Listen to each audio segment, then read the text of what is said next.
Et donc, je tiens à vous dire merci encore de votre vie et à bénir l'Éternel de ce qu'il continue à faire à chaque rencontre, à chaque moment dans sa présence. Et c'est vraiment le vœu de mon cœur que à chaque instant que nous nous retrouvons, l'Éternel continue à nous renouveler, continue à nous bénir, continue à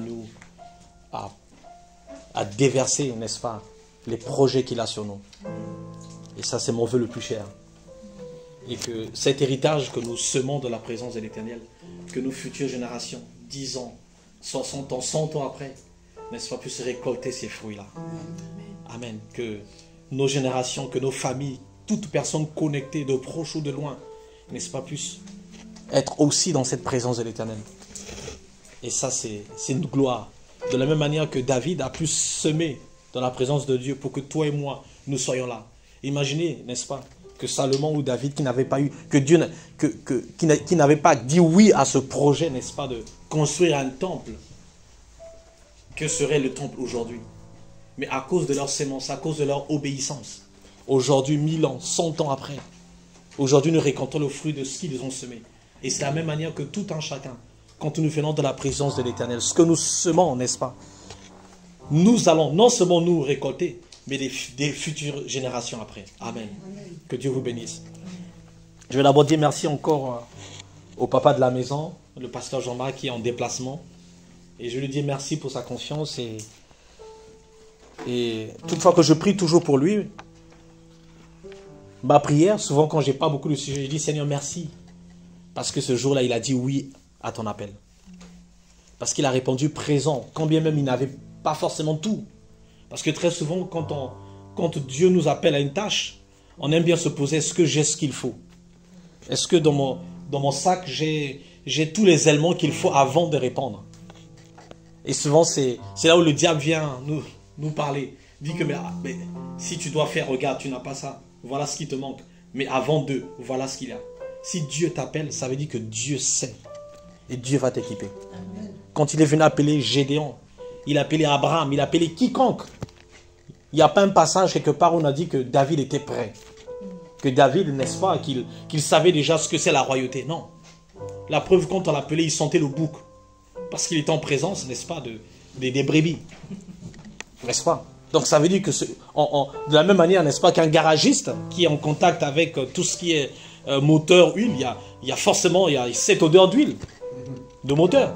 De la même manière que David aussi, qui était berger, sentait le bouc, les moutons, quand on est venu l'appeler. Amen. Donc ça veut dire qu'il n'y avait rien de compatible avec la destinée que Dieu l'avait appelé.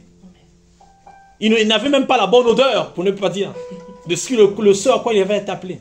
Mais Dieu l'a appelé. Même son père qui était surpris dit, mais il y a des gens qui sont bien équipés, j'ai mes premiers qui sont des guerriers, qui sont forts. Mieux qu'eux. Dieu a dit non. Même Samuel, il a dit, on dirait que c'est le oin. Dieu a dit non. L'homme regarde à ceux qui frappent aux yeux. Mais Dieu regarde. Amen. Dieu regarde. Même Samuel le prophète s'est trompé. Juste pour dire que nous, n'est-ce pas, serons toujours en mesure de nous tromper. Mais Dieu ne va jamais se tromper de son choix. Voilà pourquoi Dieu t'a choisi ce matin. Dieu t'a destiné ce matin. Que Dieu vous bénisse. On va commencer dans un passage, un thème que l'Éternel m'a mis à cœur depuis 2 semaines. C'est un thème extraordinaire, fantastique, que j'adore bien, que l'Éternel continue toujours à parler en moi. Et j'aimerais vraiment partager ceci, vraiment, c'est quelque chose de très pratique. Parce que j'ai toujours demandé à Dieu, Seigneur, quand tu me parles, je veux quelque chose de pratique que je serai en mesure de pouvoir exercer dans l'immédiat. Pas que ça va juste rester dans ma connaissance, dans mon bagage, mais je veux vraiment être dans le feu de l'action. Amen. Et donc ce matin, on va toucher un thème que la vie chrétienne, nous connaissons tous, la foi. Mais là, je vais plutôt, n'est-ce pas, axer sur l'exercice de la foi. Mon thème, l'exercice de la foi. Pas juste la foi, parce que, genre de Dieu, tout un chacun, en tant que chrétien, en tant que fils du Très-Haut, nous avons déjà une forme d'expérience, une forme de définition de la foi. N'est-ce pas? Chacun définit en fonction de l'expérience qu'il a avec Dieu. Il n'y a pas de faux. Tout est question, n'est-ce pas, de comment ce mot nous définit en fonction de la relation que nous avons avec Dieu. Et donc là, je veux toucher un thème, l'exercice de la foi. Parce que ça va aussi nous dynamiser dans ce que l'Éternel aussi a prévu. Pour ce mois, pour les jours à venir, pour l'année à venir, n'est-ce pas? Que nous sommes toujours dans l'exercice du prophétique. Notre année du prophétique. Et donc le prophétique, n'est-ce pas? Comme le pasteur a su bien le définir. C'est aussi en rapport avec les choses que tu n'as pas encore vues. D'où la foi, qui est l'essence, le moteur, la racine de cette foi, de ce prophétique. Amen. Donc là, on va toujours dans notre thème de l'année, le prophétique, là, on va axer sur l'exercice de la foi. Amen. Une chose est formidable avec la vie chrétienne.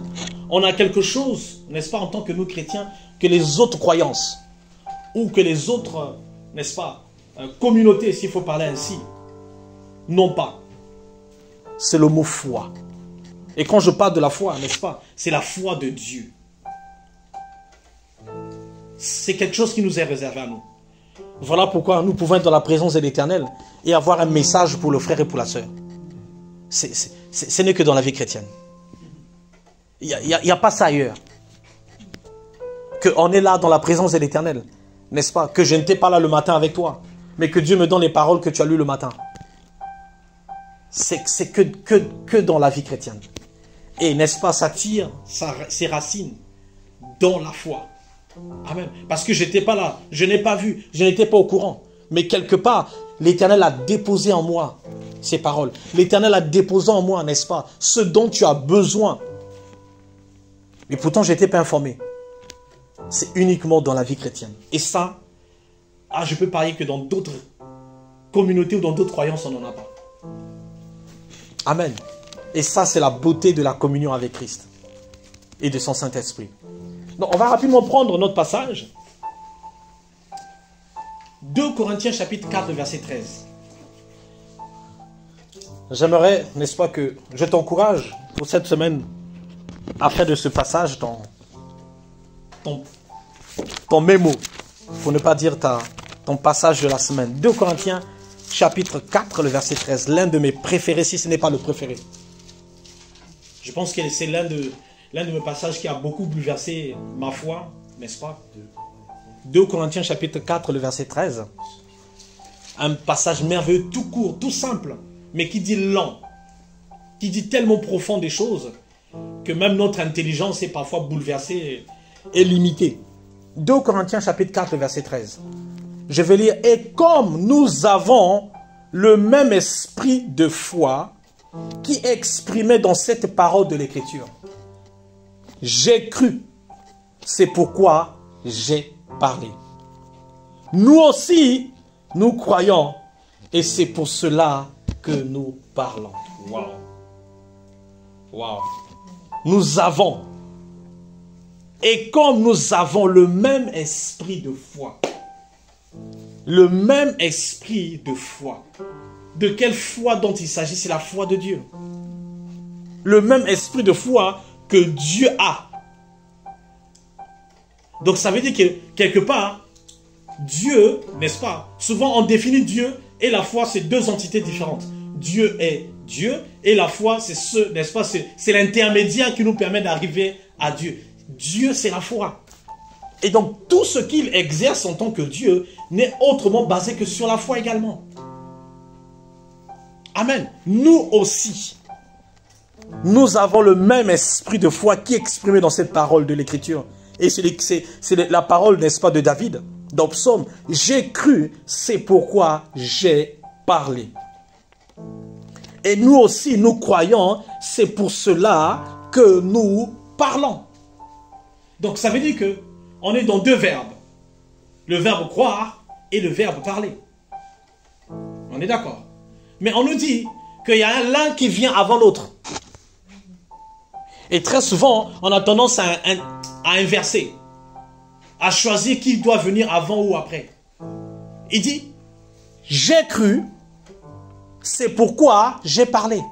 Ça veut dire que la conséquence de parler, n'est-ce pas, n'est autre que la racine de croire. Et se croire, on a dit le même esprit de foi. C'est-à-dire qu'il y a quelque chose de ce même esprit-là qui nous permet, n'est-ce pas, de décompter la conséquence de croire et de parler. Amen. Ça veut dire que parler vient de son origine, croire. J'ai cru, donc je parle. Ça veut dire que si je crois, par conséquence, je dois parler. Mais très souvent, Lancelot et moi, nous nous arrêtons à croire et ça reste dans notre cœur. Paul n'a pas dit « je crois, donc ça reste dans mon cœur », comme je peux le faire. Il dit « je crois, par conséquent je parle ». Ça veut dire que si j'ai cru en la parole aujourd'hui ce matin et que je ne la parle pas, ça veut dire que je ne suis pas dans le même esprit de foi. Je ne suis pas dans la même dynamique que Paul dit. Parce que c'est resté dans mon cœur. C'est resté quelque part. Dans un dépôt. Pour être utilisé peut-être. Non. Si j'ai cru à cet instant, à ce moment, automatiquement, la conséquence de mon action se doit de croire. Et on nous dit, le même esprit de foi. Et on va aller rapidement dans Genèse pour découvrir le même esprit de foi. Un passage extraordinaire, Genèse chapitre 1. Il dit, au commencement Dieu créa les cieux et la terre. Le verset 2, la terre était informe et vide, il y avait des ténèbres à la surface de l'abîme, et l'Esprit de Dieu se mouvait au-dessus des eaux. Dieu dit que la lumière soit, et la lumière fut. Dieu dit que la lumière soit, et la lumière fut. C'est-à-dire que là, Dieu, n'est-ce pas, en train d'exercer l'esprit de foi que nous devons avoir. Dieu a dit, et la lumière fut. N'est-ce pas? Ce matin, Michel dit, et que la chose doit se faire. Le même esprit de foi. Dieu dit. On ne nous a pas dit quelque part en avant, un passage avant ou un verset avant, que Dieu s'est préparé. Ensuite, il a dit. Dieu a dit que la lumière soit, et la lumière fut. Et c'est le même esprit de foi que Paul dit. Parce que Dieu a cru en la lumière et il a dit. Je ne sais pas qu'est-ce que tu crois en ce matin. Mais je sais qu'il y a quelque chose en quoi tu crois. Amen. Non seulement que tu dois croire, mais tu dois le dire. Amen. Tu te dois de l'exercer. D'où mon thème, exercer la foi. Amen. Dieu a dit. Ça veut dire qu'il a cru en amont. C'est-à-dire qu'il a eu d'abord, n'est-ce pas, cru en la lumière, en ce qu'il voulait voir. Et il a dit. Ce n'est pas resté dans son cœur. Comme il pouvait aussi le garder dans son cœur. Mais il a cru en la lumière et il a dit. Et c'est le même esprit de foi, 2 Corinthiens chapitre 13. Et comme nous avons le même esprit de foi, j'ai cru, donc j'ai parlé. C'est-à-dire que du moment que je me mets dans la même disposition de Dieu, ça veut dire que quelque chose se doit de s'opérer. C'est-à-dire qu'en ce mois, n'est-ce pas, de mars qui arrive, ce que je crois, je dois déclarer comme Dieu.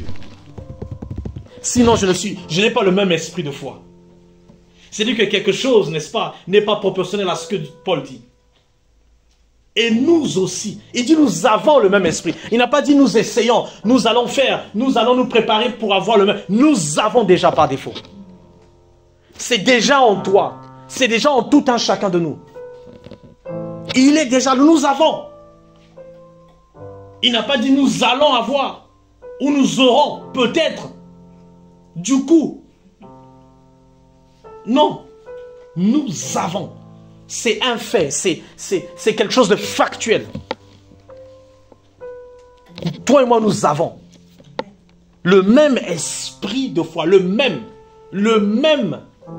Il n'a pas dit nous avons, n'est-ce pas? La foi. Le même esprit de foi. J'ai cru, donc je parle. De la même manière que Dieu a cru en la lumière et il a parlé de la lumière. Et la lumière s'est manifestée. Et souvent, on s'arrête, on choisit. Il faut d'abord que je parle, peut-être que, ou j'ai cru, ensuite je me tais. Souvent c'est ça, ça reste, ben, je crois Seigneur, oui, dans le cœur Seigneur je crois, oui. parle. Dans Marc chapitre 11. On est dans Marc chapitre 11. Une très belle histoire. Marc chapitre 11. Alléluia. Marc chapitre 11. À partir du verset 12. Je vais lire.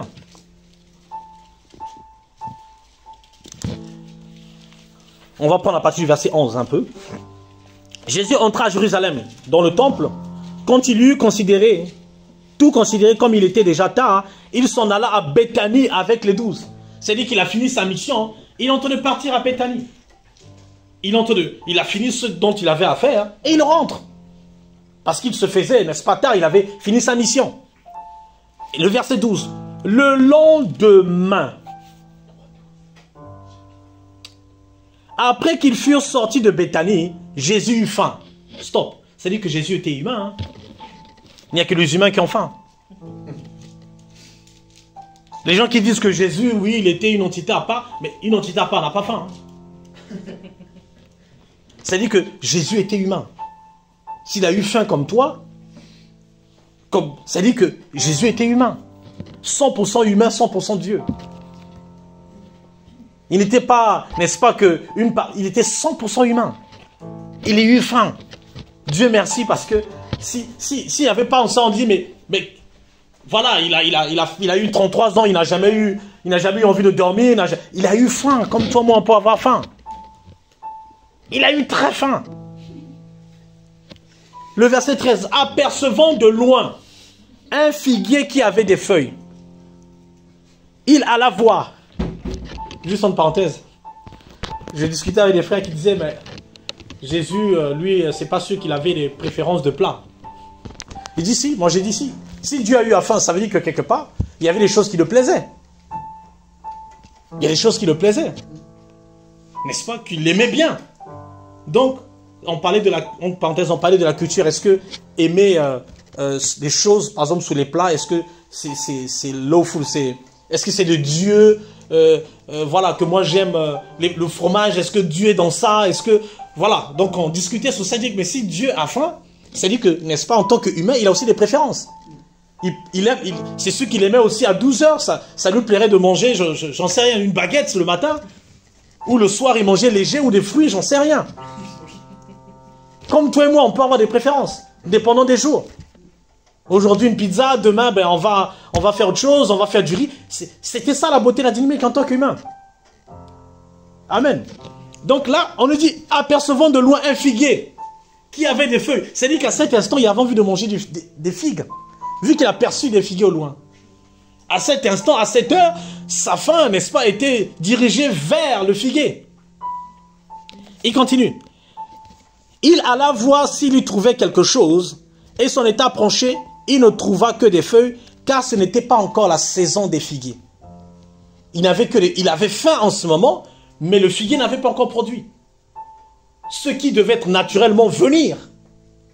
Quelqu'un aurait dit, mais c'est pas la saison de vouloir manger, j'en sais rien, je ne sais pas quel est les fruits ou ce qui est récolté en ce mois de février en France.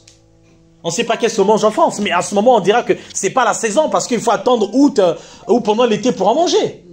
N'est-ce pas, les fruits de saison. Donc Dieu, à ce moment, au Christ, excusez-moi, Jésus, pour ne pas dire Dieu, Jésus humain qui avait faim, à ce moment, il est arrivé vers le figuier, il avait envie de manger les figuiers, mais il n'y en avait pas. Et si j'étais à côté de Jésus, mais Seigneur, ou Jésus, tu demandes des figuiers alors que ce n'est pas encore la saison, il faut attendre l'été, ou mars ou avril. Pour parler des figuiers, pourquoi tu parles des figuiers maintenant? Laisse les choses normalement. Il faut laisser les choses couler normalement. Soyons normaux, soyons réalistes. C'est la nature. Respectons les choses de la nature. Comme quelqu'un va dire c'est normal, c'est naturel, il ne faut pas précipiter la nature. Vous voyez? Même dans notre langage, on est légaliste. On vous dit c'est pas encore le temps, c'est pas encore l'heure, pourquoi tu es pressé? Ah, pourquoi? Non, il faut aller étape par étape. Non, il faut suivre les étapes. Jésus, là, il n'a pas suivi les étapes. Ah non. Parce qu'on a dit que ce n'était pas encore la saison. Mais on nous dit, Le verset 14. Prenons alors la parole. Il lui dit au figuier que jamais personne ne mange de ton fruit. Et ses disciples entendirent. À ce moment, Dieu dit à la nature, ou aux fameuses étapes par étapes, que moi j'ai besoin de toi à l'instant. Je ne suis pas intéressé par les fameuses étapes. Moi je veux à l'instant que la chose me donne à manger, et tu n'as pas, alors personne ne va manger de toi. Qu'est-ce que le figuier a fait? Le pauvre figuier, qui est censé produire, n'est-ce pas, les fruits dans sa saison, qui est censé faire l'étape par étape, qui est censé sur le couronnement de la vie. Mais à ce moment, Dieu lui dit non. J'ai faim, tu ne me produis pas, alors personne ne va manger de toi. Même quand la fameuse saison va arriver. Et les disciples ont entendu. Le verset 15, ils arrivèrent, c'est-à-dire qu'ils sont partis à Béthanie, n'est-ce pas? Ils ont fini, et le lendemain, n'est-ce pas, qu'ils doivent repartir, n'est-ce pas, sur Jérusalem. Le verset 15, ils arrivèrent à Jérusalem, et Jésus entra dans le temple, et il se mit à chasser ceux qui vendaient. Le verset, on continue. On va continuer. Le matin, donc le verset 20. On va prendre à partir du verset 20. À partir du verset 20, donc ils sont à Jérusalem, quand ils sont en train de parler, et ils reviennent encore à Béthanie. Le matin, en passant, les disciples virent le figuier séché jusqu'aux racines. J'adore parce que, imaginez, à l'instant où Christ a parlé ce jour-là, le figuier était encore là. Parce que si les disciples l'ont entendu, les disciples étaient là, ils ont vu, n'est-ce pas, que le figuier était toujours normal. Ils sont partis, ils sont revenus, et le lendemain, quand ils repassent par là, le figuier avait séché. J'adore cette parole, jusqu'aux racines. Ça veut dire que, n'est-ce pas, quand tu parles sous cette situation, ta parole affecte les racines de cette situation. Ce n'est pas les fruits, ce n'est pas, n'est-ce pas, les feuilles, mais c'est la racine qui est visible. Et la racine n'est pas visible. Personne ne peut voir, n'est-ce pas, une racine d'un arbre ou d'une feuille. Elle est cachée, elle est à l'intérieur, ce n'est pas visible des yeux. Mais à l'instant où Christ a parlé, automatiquement cette parole est venue attaquer les racines. Non pas la douleur, mais la racine. Donc ça dit que dans la situation, le problème, le figuier, ou la chose que tu veux, n'est-ce pas, voir, quand tu prononces, elle va s'attaquer aux racines. Mais très souvent, on veut voir les feuilles, parce que c'est ce qui est visible. C'est ce qui est, n'est-ce pas, naturel. Et quand on voit que les feuilles sont toujours là, on se dit, ben la situation est toujours là. Donc, il n'y a pas d'effet. Du moment, la Bible dit quoi? Que Dieu prit la parole. Quand il a parlé, automatiquement le problème est attaqué à la racine. Et la racine n'est pas visible des yeux. Donc, chaque fois que nous prononçons, que nous exerçons notre foi dans cette maladie, dans cet handicap, dans ce manque, dans ce problème, dans notre famille, nous exerçons le même esprit de foi. Comme Christ nous l'a montré. Il a cru, donc il a parlé. Et à l'instant, il nous a montré encore qu'il a parlé. Et la Bible, ils ont vu que le figuier, n'est-ce pas, avait séché jusqu'aux racines. À ce moment, les racines ont commencé à sortir de la terre parce qu'elles étaient plus à leur place. Et nos paroles attaquent toujours la racine de ce problème. Et très souvent, nous voulons voir les feuilles, nous attaquons aux feuilles. Que Seigneur, je ne veux plus, n'est-ce pas, que les feuilles de cet arbre puissent tomber dans mon jardin. Mais si nous ne voulons plus que les feuilles puissent tomber dans nos jardins, il faut juste couper l'arbre. Il faut juste le déraciner. Sinon, n'est-ce pas, aussi longtemps qu'on va s'attaquer aux feuilles, l'arbre va toujours produire. Comme dans notre jardin. Ou l'arbre du voisin. Que nous n'aimons pas que les feuilles, parce que ça nous dérange de toutefois faire les rassembler. Et donc s'attaquer aux feuilles, ce n'est pas s'attaquer au problème. Le problème, c'est la racine, c'est déraciner. Et donc nos paroles, la parole du même esprit de foi s'attaque aux racines. Qui ne sont pas visibles, n'est-ce pas, dans l'immédiat à l'œil nu. Et il continue. Verset 21. Pierre se rappelant de ce qui s'est passé. Rappelons, n'est-ce pas, il s'est rappelé de la parole qui a été prononcée. Il s'est rappelé qu'à cet instant, Jésus à exercer l'esprit de foi. Et il dit, regarde le figuier que tu as maudit. Regarde le figuier que tu as déclaré ce jour-là. Regarde le problème, n'est-ce pas, qui t'empêchait hier, que tu as prononcé. Il est maudit, il a séché. Voilà le résultat. Ça ne s'est pas passé à l'instant. Et pourtant, le résultat pouvait se passer à l'instant. On parle de Jésus, hein, qui est 100% humain et 100% Dieu. Il pouvait à l'instant, comme on a vu, dans d'autres circonstances, ou dans d'autres scénarios, où quand il apparaît, la chose est immédiatement manifestée. Mais là, c'était le lendemain. Il y a eu un temps où, n'est-ce pas, la parole devait aller puiser dans la racine. Et c'est souvent ce temps-là que le diable vient nous mentir. C'est ce temps-là que le diable sait que la parole a été prononcée. Ah, donc il faut venir que je monte, n'est-ce pas, entre les deux oreilles de Prégma. Lui dire que, ah, voilà, la situation hier que tu as prononcée, regarde, elle est toujours là aujourd'hui. Regarde, les feuilles de cet arbre ou de ce problème, de ce figuier, qui sont toujours là. Et c'est là où le diable vient nous mentir. Et par conséquent, le diable sait que prononcer une parole, n'est-ce pas, avoir le même esprit de foi, c'est déraciner le problème. Et donc, qu'est-ce qu'il va faire? Il va nous empêcher de parler. Il va te dire, ah ben, c'est pas la peine de parler, hein, rien ne va changer. Et donc, je vais le garder dans mon cœur, Seigneur.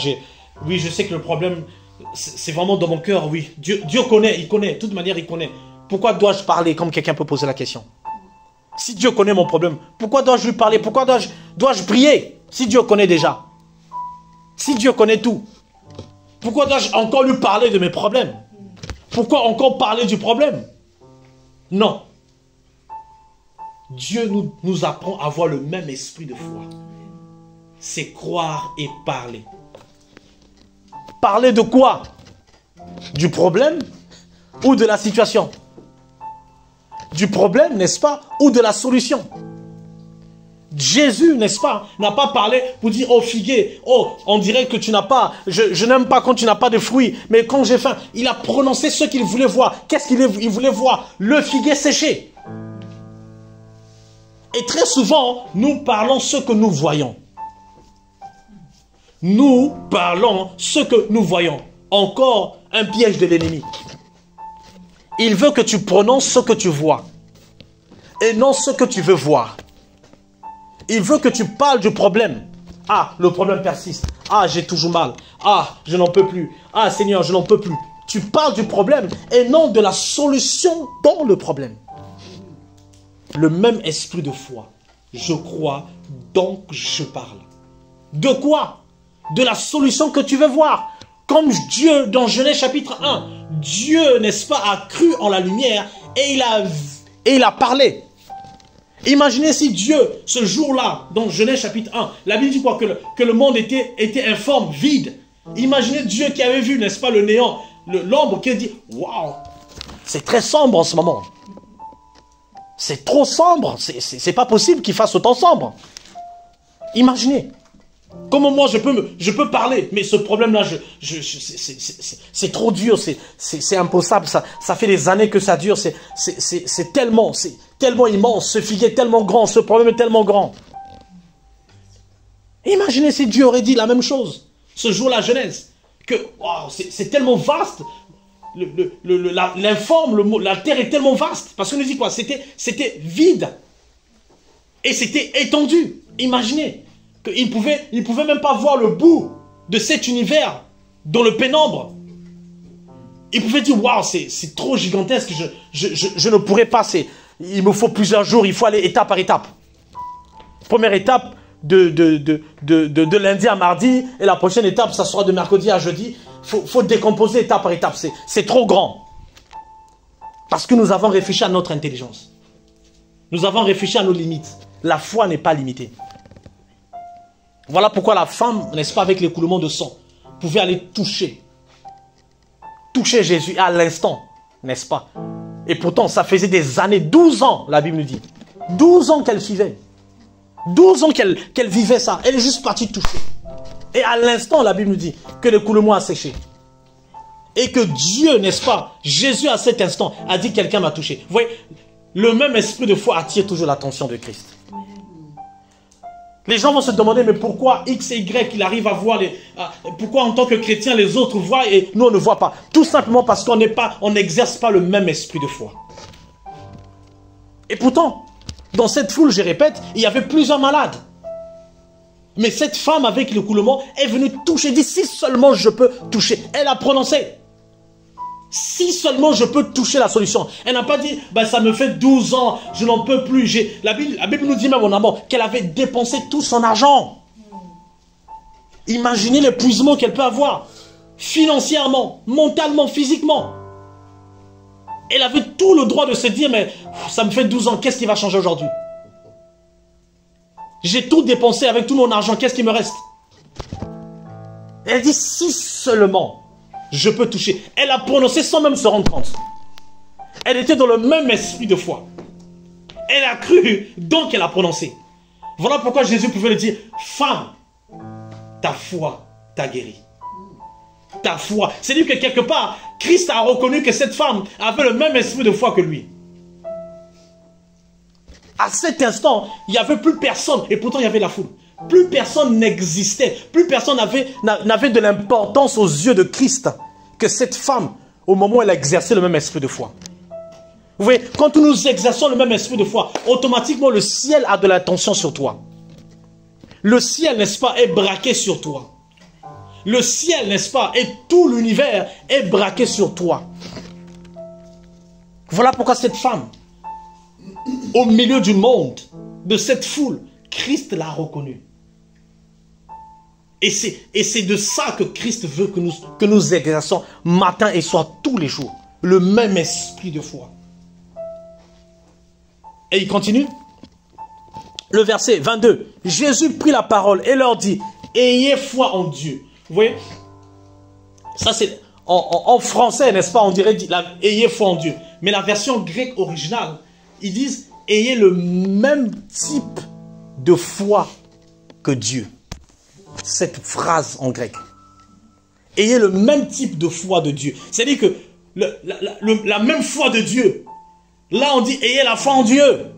Mais la version grecque, ayez le même type de foi de Dieu. Ou que de Dieu. Donc, en comparaison. Que ayez le même type de foi. Le même esprit de foi comme Paul l'a bien détaillé. J'ai cru, donc j'ai parlé. C'est de ça dont il s'agit. Ayez le même type de foi. Amen. Et le verset 23 qui est encore formidable. Je vous le dis en vérité, si quelqu'un dit à cette montagne, il continue, ôte-toi de là et jette-toi de la mer, s'il ne doute pas de son cœur, mais croit que ce qu'il dit arrive, il le verra s'accomplir. Voyez ce que nous faisons. Surtout devant la montagne qui peut être, n'est-ce pas, synonyme d'un problème, d'une difficulté, d'une maladie, d'une situation qui dure. Mais regardez ce qu'on fait. La Bible dit, si quelqu'un dit à cette montagne, ôte-toi. Tu peux venir un instant? Lance-le, viens.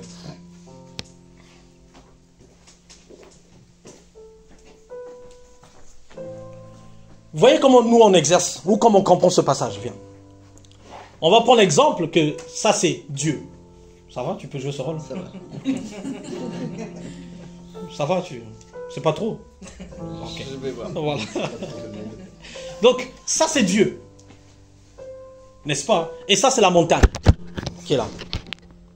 La Bible dit, si quelqu'un dit à cette montagne, ôte-toi et jette-la dans la mer, et ici ne doute point. Regardez ce qu'on fait face à la montagne. On dit, la Bible dit quoi?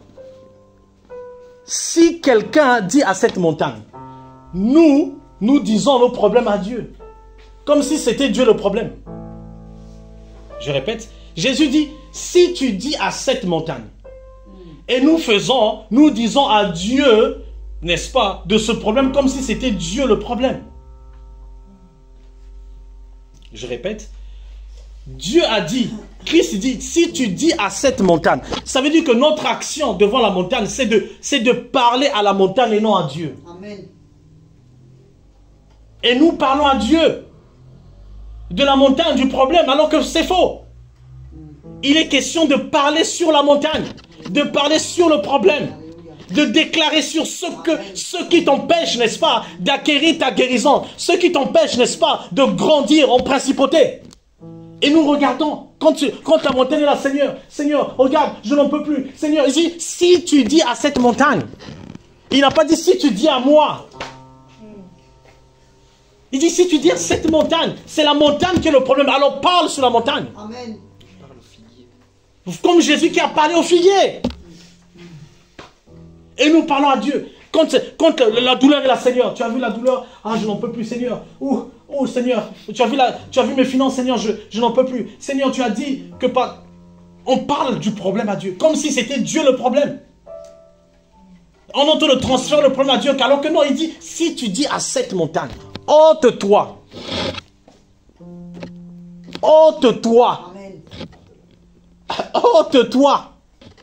La montagne, ça veut dire que ta parole a un effet sur la montagne. Sinon Dieu n'aurait pas dit que si tu dis à cette montagne et que tu ne te prépares pas bien en amont et que quelque part tu n'as pas lu 3 ou 4 versets avant, je pense que la montagne peut bouger mais pas sauter. Hein. Il peut avoir un mouvement. Mais c'est timide. Hein. Voilà quelque chose, mais c'est timide. Il a dit ôte-toi. Ôter. C'est-à-dire que c'est impératif. Ou ça se doit de se manifester. Il n'y a pas une demi-mesure. Ôte-toi. Si tu dis à cette montagne, si tu dis à ce problème de santé, si tu dis à ceux qui s'opèrent dans ma famille, ôte-toi le même esprit de foi. J'ai cru. Donc, j'ai parlé. Amen. Merci. Amen. J'ai cru, le même esprit de foi.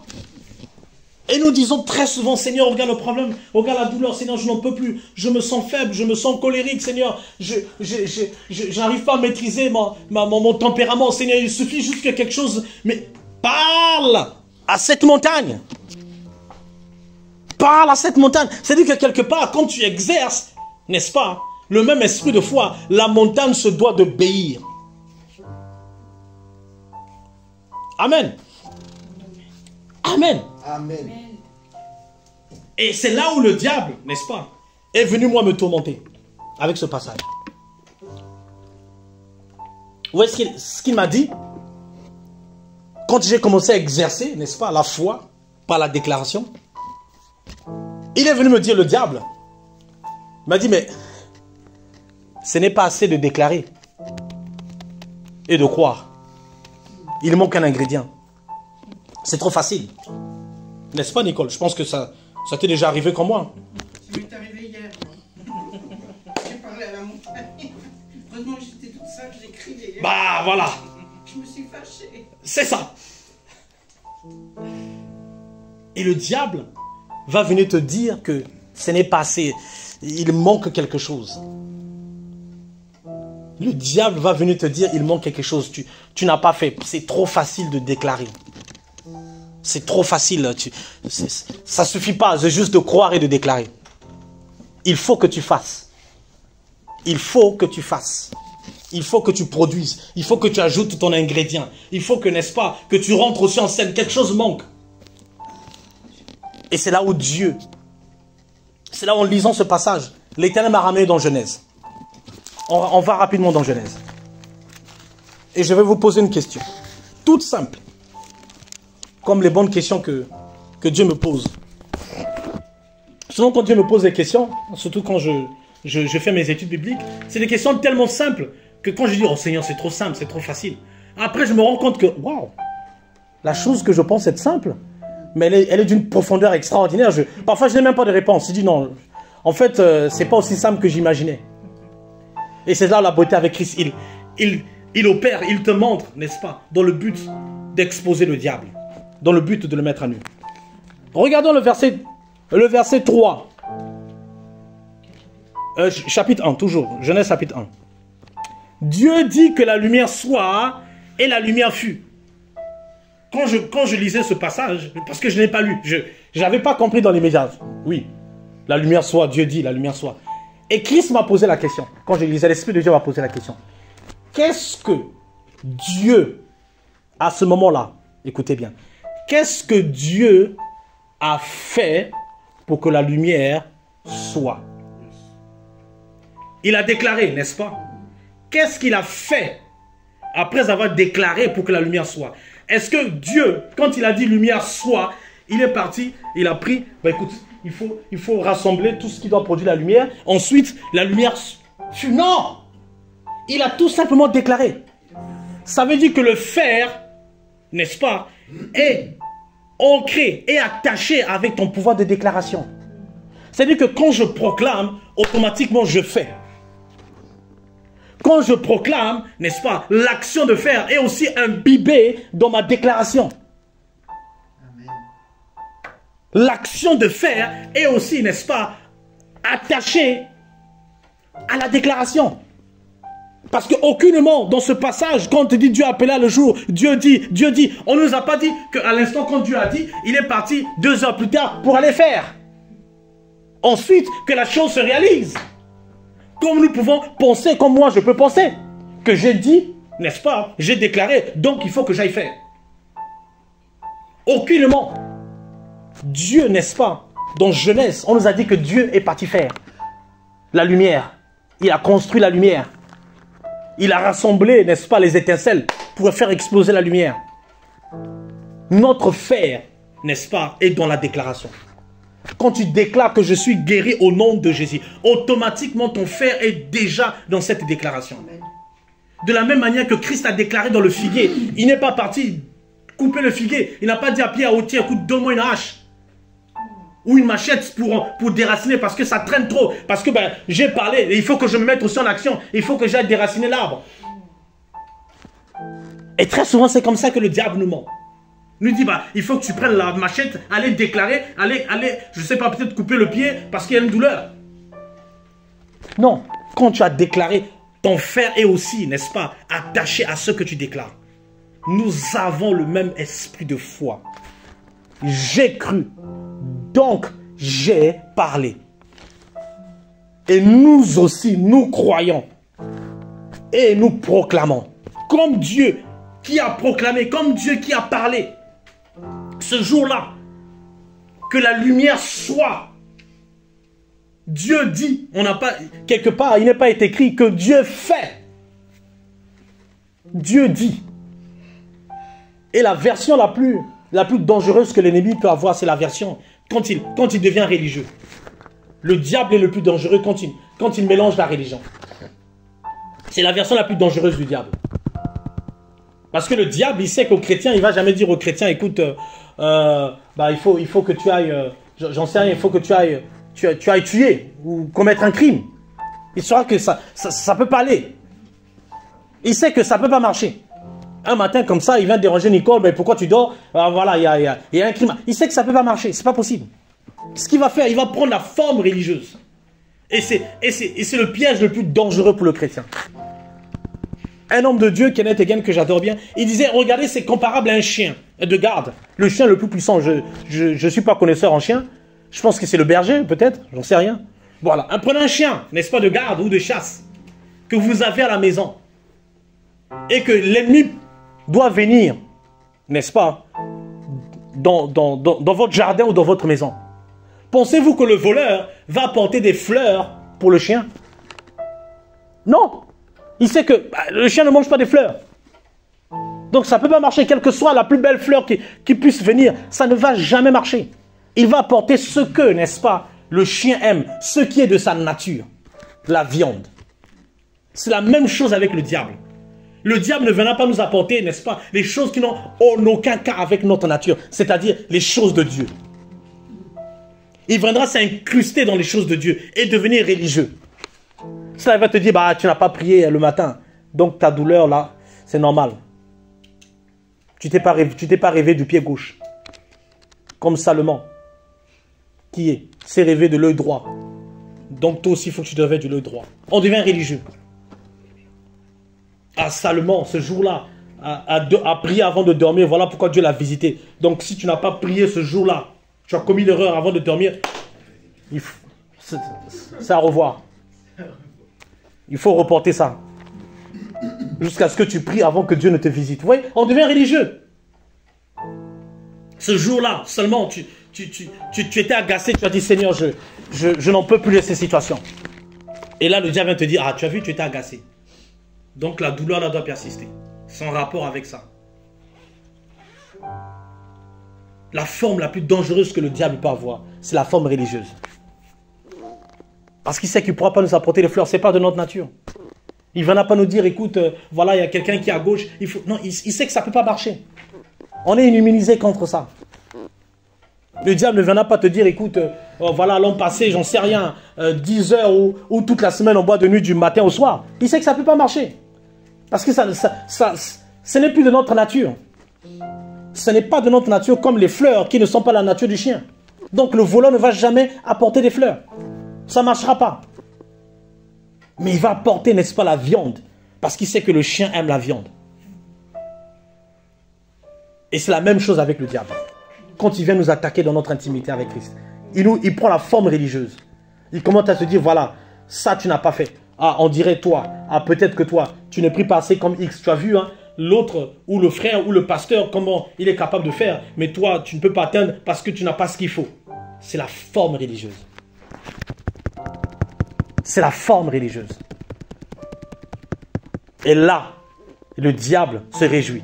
Et nous empêche de parler. Le diable va nous empêcher de parler. Parce qu'il connaît le pouvoir de la création. Parce qu'il était là témoin. Ce jour-là en Genèse. Le diable était témoin. Et le diable a vu que parler avait la possibilité de créer. Donc, je vais les empêcher de parler.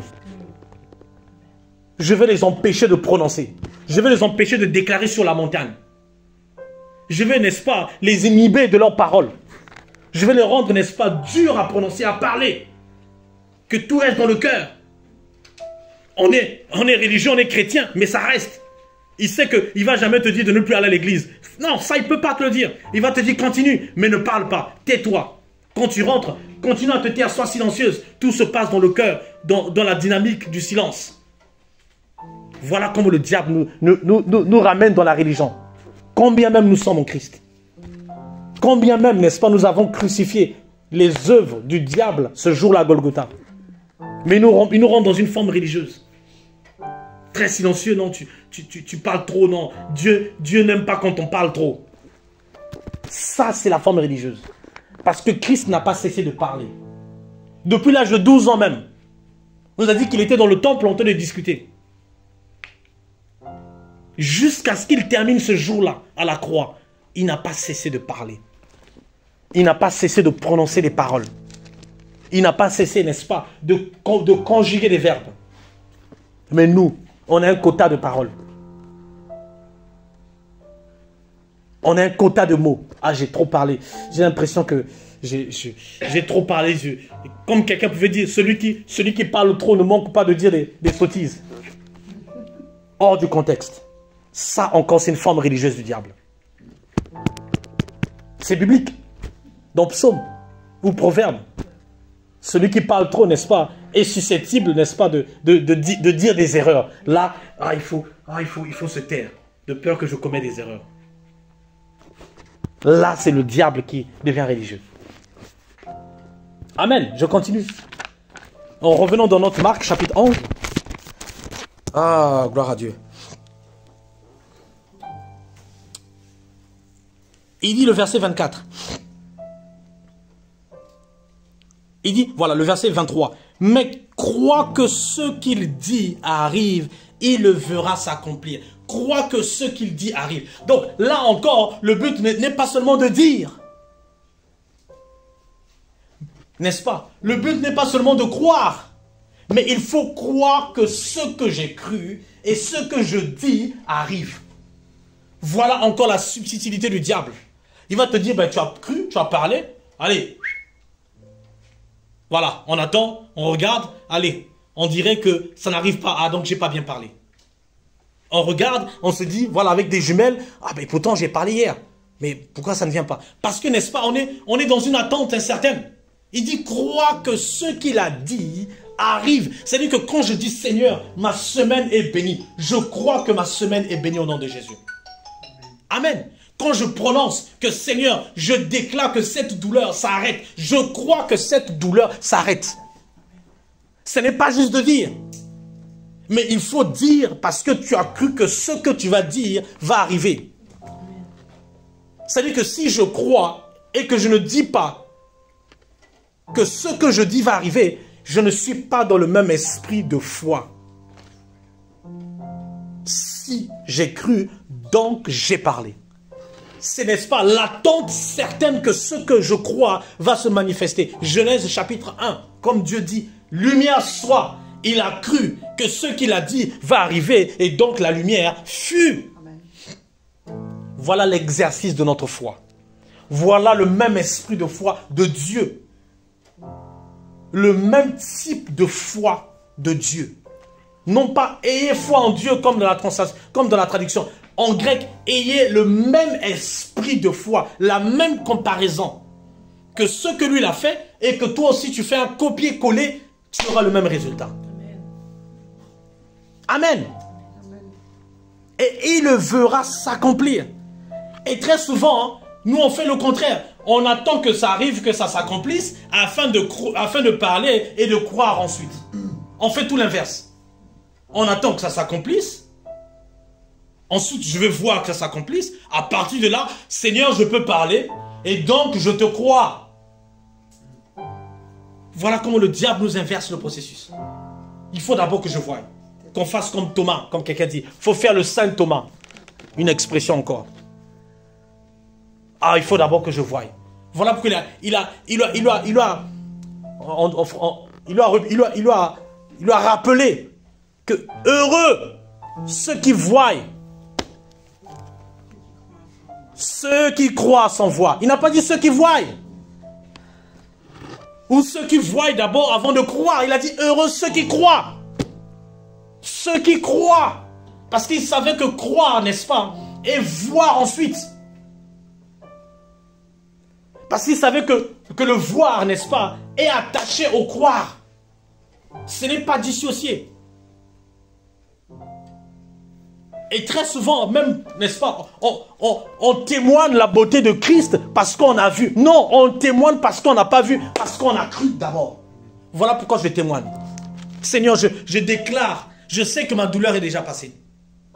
Pas parce que la douleur, n'est-ce pas, s'est arrêtée. Parce que j'ai cru ce que j'ai déclaré. Voilà pourquoi le diable va encore nous empêcher de témoigner.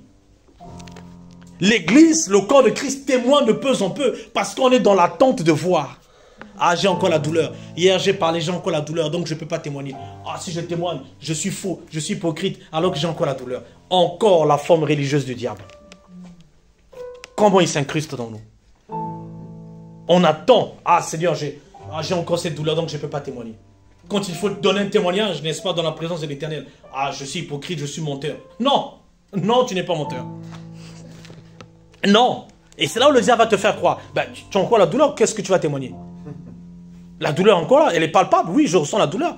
Donc tu es hypocrite, tu es menteur. Et donc si je vais témoigner, Seigneur, j'ai prié que la douleur s'arrête. Je sais que mon témoignage est grand. Il va te dire, oh, tu es menteur, tu es hypocrite. Voilà, il faut attendre. Attends. Et là, on est dans l'attente. Que la douleur s'arrête avant de témoigner. On est dans d'abord s'accomplir, voir, ensuite déclarer et croire. Amen. Amen. Amen. Et le verset 24. C'est pourquoi je vous dis, tout ce que vous demanderez en priant. Regardez. Ça veut dire que au départ, on nous dit, celui qui, si tu dis à cette montagne, si tu dis à cette montagne. Et là, on nous dit, si vous demanderez en priant. Ça veut dire que quelque part, ma prière est attachée à ce que je déclare.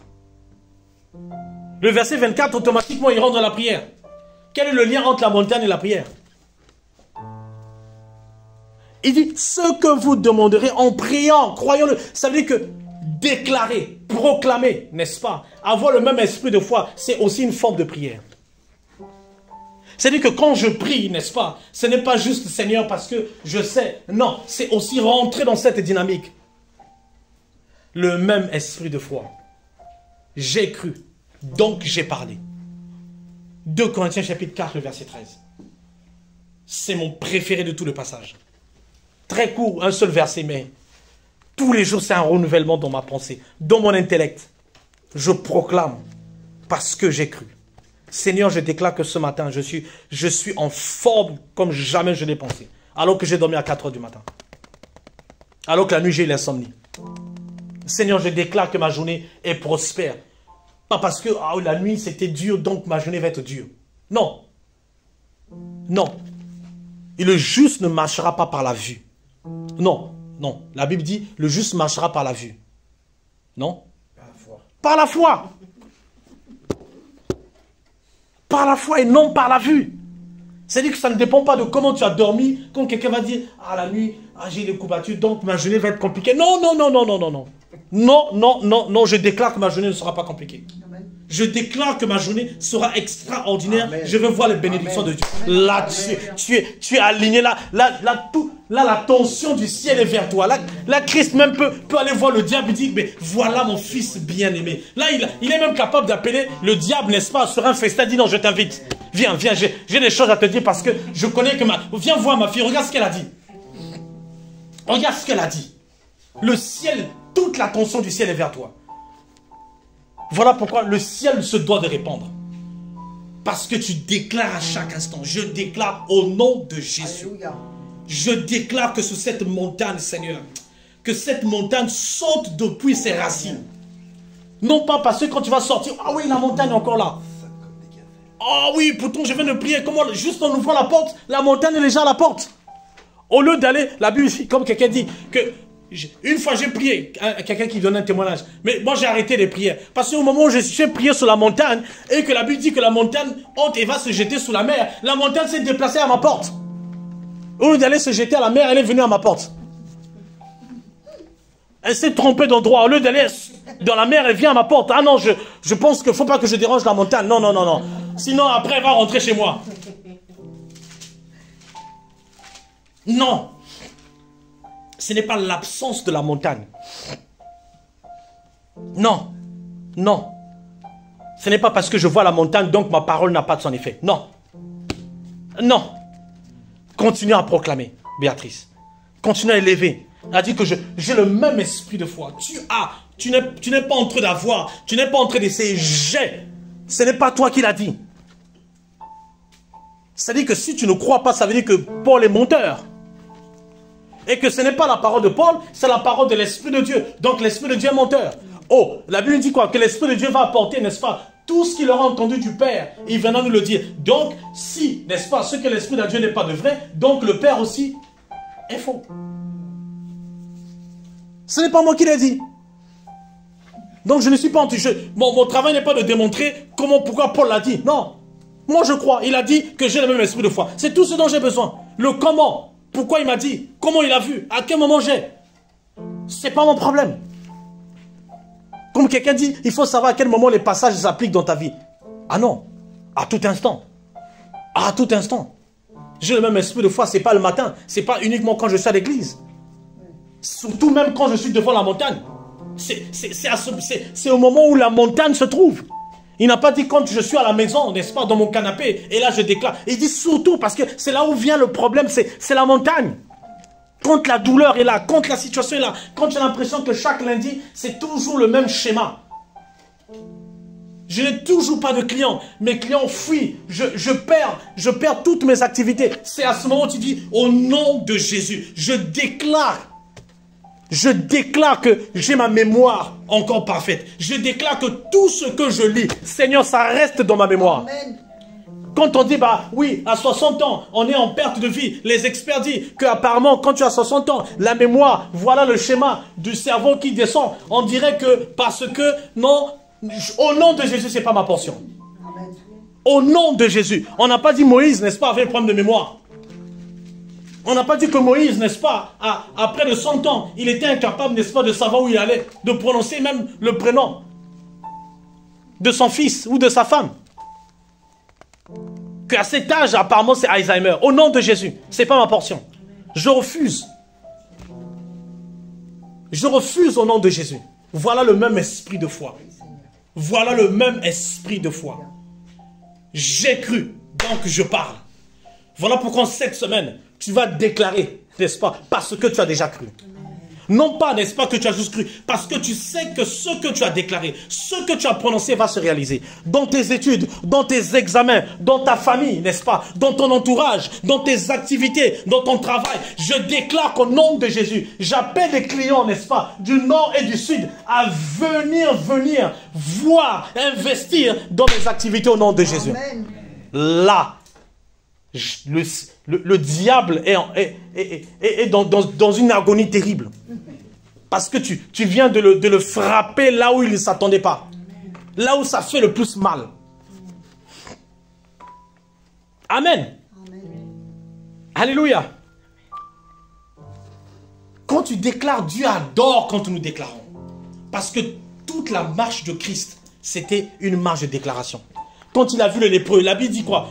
Pour ceux qui étaient avec nous hier pendant la séance de prière, on a vu comment Dieu, n'est-ce pas, a dit dans Matthieu chapitre 8, avec le lépreux, Dieu a vu un lépreux, il a déclaré que soit guéri. Il a vu, n'est-ce pas, un paralytique, il a déclaré. Quand n'est-ce pas, il était dans un bateau, il a menacé le vent. Toute l'action était de parler, parce qu'il avait cru que ce qu'il dit ou ce qu'il dira va se réaliser. 2 Corinthiens chapitre 4, le verset 13. J'ai cru, donc j'ai parlé. J'ai cru, donc j'ai parlé. J'ai le même esprit de foi que Dieu. Le même Dieu qui a réalisé, n'est-ce pas, dans Genèse, il a créé son monde. Moi aussi, je suis capable de créer mon monde. Je suis aussi capable de créer mon monde. Comme Dieu a créé son monde, toi aussi tu es capable de créer ton monde. Comme Dieu, n'est-ce pas, a déclaré ce qu'il voulait voir dans son monde, toi aussi tu es capable de déclarer ce que tu veux voir dans ton monde. Il a dit, il a fait de nous des héritiers. Nous sommes de la même famille. Il dit, la Bible dit, nous sommes des frères de Christ. Co-héritiers du royaume. Amen. Et très souvent, on se tait. On exerce notre foi dans le cœur. Ça reste là. Seigneur, c'est dans mon cœur, tu connais mon cœur. Non, il veut aussi t'entendre parler. Il veut que, n'est-ce pas, que tu actives la même foi que lui. Amen. Et nous, ça reste dans notre bouche parce que le diable est rentré dans une forme religieuse. Il se dit que ben, c'est pas la peine de parler. Ça te fait 12 ans que tu parles. Regardez cette femme, elle a dit, si seulement, elle a ouvert sa bouche, elle n'a pas dit, allez, si la Bible, n'est-ce pas, a pu donner ses paroles parce que quelqu'un a entendu ce qu'elle a dit. Quelqu'un a entendu ce qu'elle a dit. C'était pas dans son cœur, imaginez 12 ans, elle avait tout le droit de se taire. Elle a fait 12 ans en train de chercher. Elle avait tout le droit de se taire, de rester dans son cœur.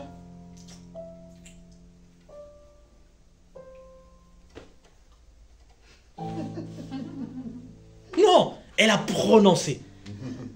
Elle a dit, si seulement je peux toucher. À ce moment, le ciel était déjà en train d'activer. Comme dans les films. Quelque chose est en train de se passer. Le diable était déjà en train de te menacer. Il était déjà mal à l'aise. À ce moment où elle a commencé à dire, si seulement je peux toucher, je serai guéri. Elle a cru. Elle a déclaré qu'elle sera guérie. Elle n'a pas dit que si seulement je peux même, Seigneur, ce soir, au moins dormir. Elle n'a pas dit au moins dormir, à peu près, la double mesure. Bon, Seigneur, c'est vrai que ça me fait 12 ans, si tu me guéris d'un coup, ça va être compliqué. Voilà, on fait la demi-mesure, on fait étape par étape. Au moins, déjà ce soir, je vais dormir. Au moins. Si tu ne peux pas me guérir complètement, mais au moins partiellement, donne-moi au moins une semaine, comme ça je veux prendre rendez-vous la semaine prochaine. Si seulement tu reviens encore dans notre ville. Non. Je serai guéri. En grec complètement. Sans ambiguïté. Sans ambiguïté, complètement guéri. Comme si rien ne s'était passé. Complètement. Et même en grec, comment on dit, quand on prend un médicament et sans effet secondaire, merci. Sans effet secondaire. Sans résidu. Pour dire que, on dirait que ça pourrait revenir, mais dans un an, sans rien, comme si rien ne s'était passé. Extraordinaire foi. Amen. Et toujours dans Marc, le verset 23, il dit en vérité, ôte-toi. Si quelqu'un dit,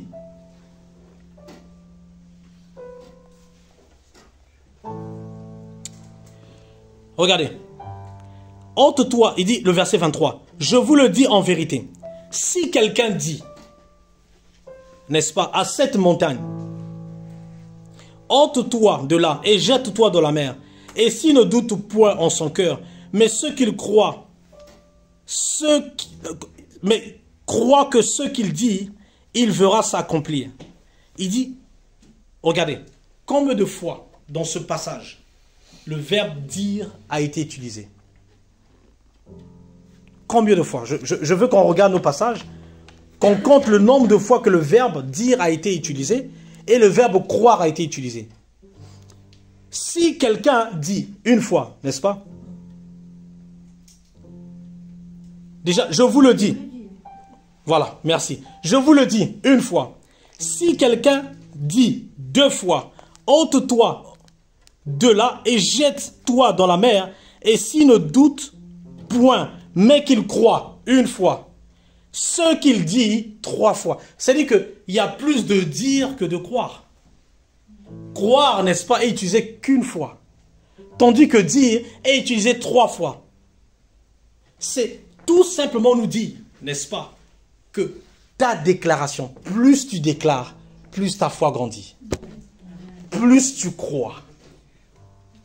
Mais encore, nous, ce qu'on fait, on pense qu'il faut beaucoup croire afin de commencer à beaucoup parler. N'est-ce pas, Béatrice?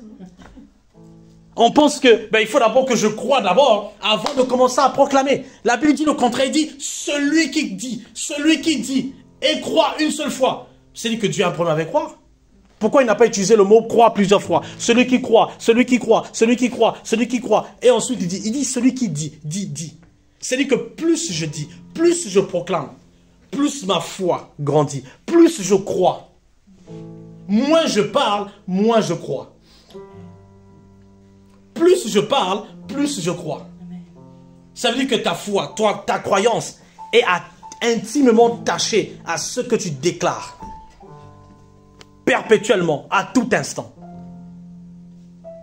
Amen. Croyons, oui, mais plus tu déclares ce que tu veux, vois, ta foi aussi grandit. Voilà pourquoi Dieu va continuellement à déverser des bénédictions dans ta vie. Parce que tu déclares à chaque instant, matin et soir, en toute occasion, devant la situation, devant le problème qui persiste depuis 10 ans, devant, n'est-ce pas, cet enfant que le diable veut prendre, que ce neveu que le diable a perverti, déclare. Continue à déclarer. Continue à proclamer. Continue à proclamer, tu vas voir que ta croyance, ta foi va aussi grandir. Et plus ta foi va grandir, plus elle se doit de se réaliser. Amen. Et mon dernier passage, c'est... On va prendre Romains chapitre 10. Avant mon dernier passage, Romains chapitre 10. Romains 10. Oh Seigneur, merci. Merci. Romains chapitre 10. Alléluia. À partir du verset 4. Chapitre 10, verset 4. Il dit, car Christ, n'est-ce pas, est la fin de la loi pour justification de tous ceux qui croient. Christ est la fin. C'est-à-dire que pour justifier, pour quand quelqu'un vient te dire, n'est-ce pas, que Linda, toi, pour être qualifié, voilà ce que tu dois faire. Il dit, Christ est la justification parce que je crois que Christ a payé. Christ, n'est-ce pas, a transféré ce que je devrais faire pour mériter ma guérison. Parce que je crois. Voilà pourquoi, n'est-ce pas, un païen dans la rue, n'importe où, s'il croit et qu'il... Je continue. le verset 6, le verset 5. En effet, Moïse définit ainsi la justice qui vient de la loi. L'homme qui mettra ces choses en pratique vivra par elles. C'est-à-dire que, n'est-ce pas, la loi de Moïse était définie sur la performance. La loi de Moïse était définie sur la performance. Ça veut intrinsèquement dire qu'avec Moïse, pour être béni, pour être guéri, n'est-ce pas, de cette maladie, il fallait faire toute une liste des choses. Et encore, il fallait bien les faire. Il ne suffit pas juste de les faire, mais il faut bien les faire. Là encore, c'est une double peine. Faire, c'est déjà grand, mais mieux, bien les faire, courage et bonne chance. Et il continue. Mais, voici comment parle la justice qui vient de la foi. Voici comment parle. Waouh. Il n'a pas dit voici comment croit la justice. Il a dit voici comment parle. C'est-à-dire que la justice même que nous prononçons, n'est-ce pas, que je suis, n'est-ce pas, la fille du bien-aimé vient de la foi. C'est-à-dire que quand je parle, n'est-ce pas, ce que je déclare vient de la foi. Voici comment parle. Il n'a pas dit, n'est-ce pas, voici comment vient. Il n'a pas dit voici comment s'obstient. Il a dit voici comment parle. Là encore, le même esprit de foi. Je suis justifié en Christ. Je suis la lumière de ma génération. Oh, je suis la bien-aimée du ciel. Seigneur, je sais qu'il n'y a pas... Souvent, il faut être égoïste avec Dieu. Quand je parle d'égoïste. Seigneur, je sais qu'il n'y a pas une autre personne sur terre que moi que tu aimes. De la même manière, n'est-ce pas, que Michel dira à Pilate que tu es la personne que j'aime au monde. Ça veut dire que les autres ne les aiment pas. Ça veut dire que moi, ils ne m'aiment pas. Si. Mais l'attention, tout l'univers est dirigé. C'est ce que Dieu attend aussi de nous. Quand tu dis, Seigneur, je sais que je suis la personne la plus aimée du ciel. N'est-ce pas, Pilar? Ben voilà. Amen. Amen. Que je suis la personne que tu aimes le plus au monde. Est-ce que ça veut dire que les autres, n'est-ce pas, ne sont pas aimés? Ben si. Simplement, à cet instant, l'attention est particulière. Et c'est la même chose que Dieu attend de nous. Quand tu dis, Seigneur, je sais que dans le ciel, il n'y a que mon nom qui est chanté dans les cieux. Wow, ça c'est mon fils. De la même manière que Christ, n'est-ce pas, pouvait dire que je viens de la part du Père. Celui qui m'a vu a vu le Père. Wow. Ça veut dire que ceux qui ont vu Moïse ou David n'ont pas vu une portion de Dieu? Ben si. Mais à ce moment-là, c'était la tension particulière du ciel vers lui. Celui qui m'a vu. De la même manière, n'est-ce pas, que Pilate pouvait dire que Michel, il n'y a que moi dans tes rêves. Ça dit qu'il ne rêve pas autre chose? Si. Ben si. N'est-ce pas, Michel? Amen. C'est cette attention que Dieu adore. C'est cette attention. C'est ça la foi. La foi qui parle. Il dit la justification. Le verset 6. Mais voici comment on parle. La justification qui vient de la foi. C'est-à-dire que plus je parle, plus ma foi grandit. Les deux sont liés, intimement liés.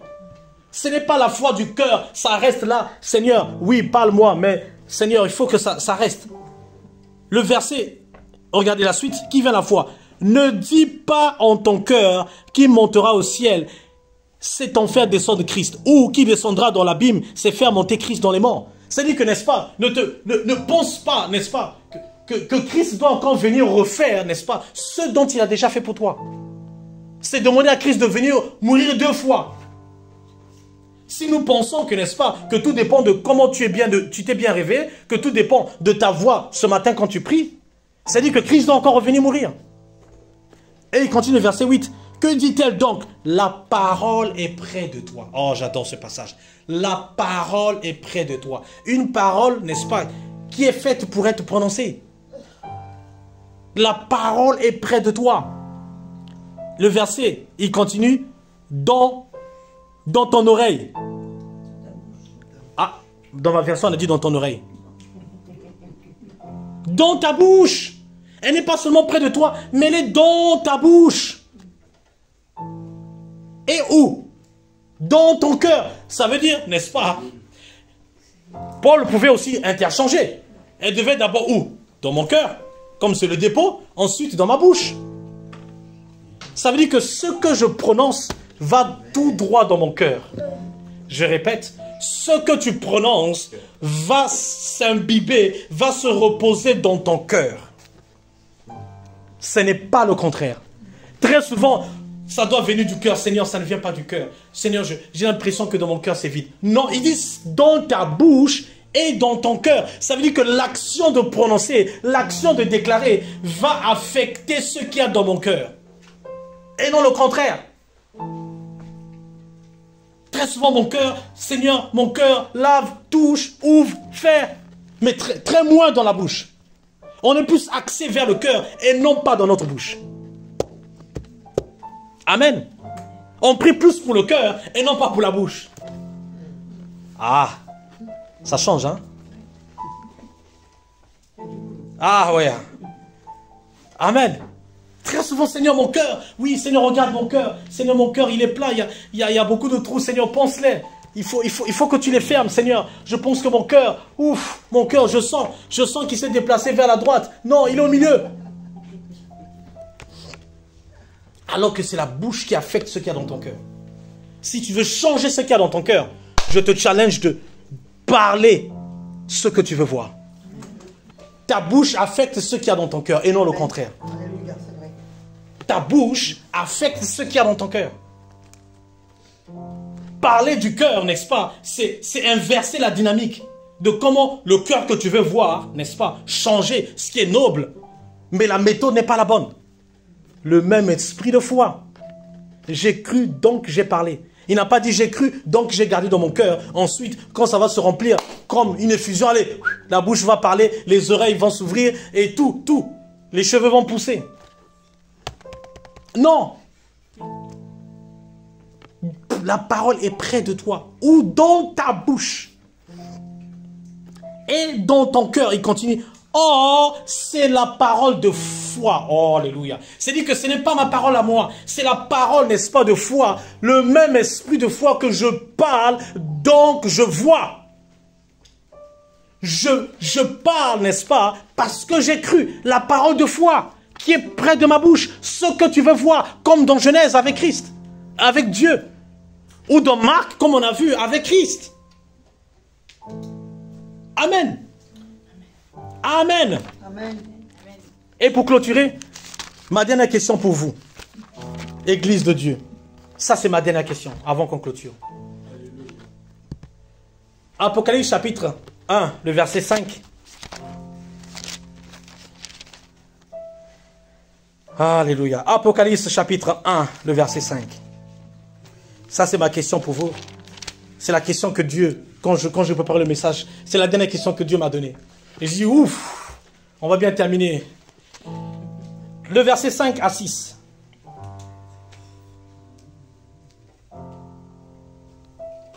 Je vais lire. Lina, tu peux lire pour nous. Qui est sur Apocalypse chapitre 1? Vas-y, Marie, merci. Et verset 5 à 6. Et de la part de Jésus-Christ. De la part de Jésus-Christ, hein. Pas de la part d'un homme. De la part de Jésus-Christ. Déjà, ça attire notre attention que ce n'est pas Jean, ce n'est pas de la part de Jean. Ce n'est pas Jean, c'est de la part, il est tout simplement le messager. Continue. Le témoin fidèle. Oui. Le premier-né d'entre les morts. Oui. Et le chef des rois de la terre. Oh là là. À celui qui nous aime. Oh, alléluia. Qui nous a lavé de nos péchés par son sang. Oh. Et qui a fait de nous un royaume, des prêtres, pour Dieu, son Père. À lui soit la gloire et la domination au siècle des siècles. Amen. Amen. Ma question. Dans une autre version, dans la version que je... il dit, le verset 5. Le témoin fidèle, le premier-né des morts, le prince, n'est-ce pas, des rois des terres. Ça veut dire que s'il a été le premier-né des morts, ça veut dire que nous sommes, n'est-ce pas, les suivants nés des morts. Parce que si on parle de premier, il y a forcément, n'est-ce pas, 2, 3, ainsi de suite. Sinon, la Bible aurait dit le seul né des morts.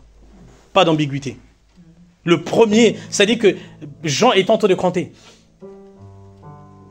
N'est-ce pas? Et le prince des rois de la terre. Ça veut dire que, n'est-ce pas, qu'il est le premier prince et nous sommes, n'est-ce pas, les suivants princes et princesses de la terre. N'est-ce pas? Alors, ma question pour vous, pour terminer.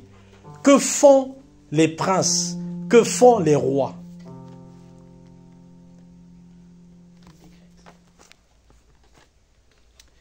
J'écoute. Linda, une idée? Que font les rois? Que font les princes? Nicole, Béatrice? Ils ont une position. Oui, j'adore. Ils ont une position. Ils ont des obligations. Oui, ils ont des obligations, je suis d'accord, tout à fait. Ils savent qu'ils ont- Représente le royaume. Ils représentent le royaume et qu'est-ce qu'ils font? Quelle est leur action?